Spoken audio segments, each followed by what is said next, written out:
आसन देखा सिंह राशि सिंह राशि व्यक्ति आज श्रीचंद्र योग अच्छी देह भल मन प्रफुल्लित शरीर निरोग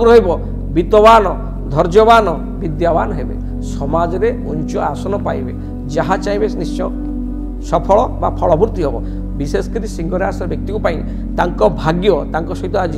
90% अच्छी असुविधा किसी ना प्रतिकार स्वरूप आज भगवान सूर्यनारायण को जल अर्घ्य प्रदान करूँ गायत्री मंत्र जप करूँ जहाँ भी इष्ट शुभ खंडन हम सुफल निश्चय पाइबे। आसन देखिए कन्या राशि कन्या राशि व्यक्ति आज द्वादश चंद्र हेतु मनर अवसाद क्षोभ शारीरिक क्लेश अजथा दूरस्थान को यात्रा पादरे आघात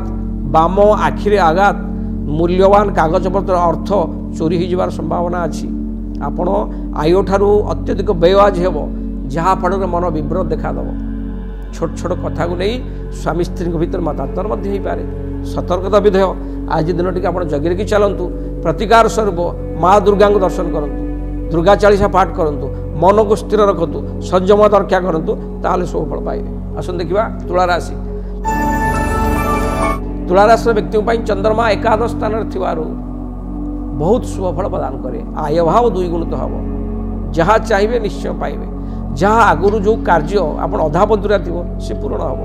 नूतन व्यापार बिजनेस में डील करेंगे बड़ भाई सहायता बा नूतन बंधु साहाय्य आपण आज निजर व्यापार को आहरी आगू ने निजर दक्षता बल आपण आज समाज प्रशंसित हेबे एवं नूतन वस्त्र अलंकार प्राप्त करेंगे निजर बाहुबल आपण निजे आज समाज रे हित कार्य करी सरकार को पुरस्कृत हेबे। प्रायतः तुलाराशि व्यक्ति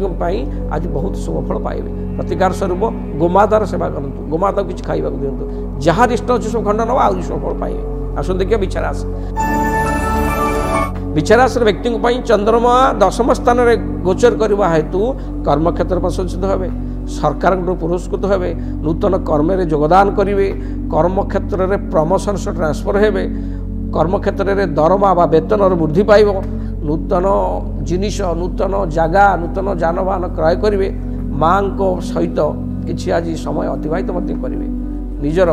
दक्षता बुद्धि बल आप आज बहुत सम्मान पाइबे समाज में असुविधा किसी ना तथापि प्रतिकार स्वरूप 7 गोटी लाल पुष्प निजर ग्राम ठाकुराणी को पादर अर्पण करूँ जहाँ भी इष्ट सब खंडन हम सुफल पाइबे।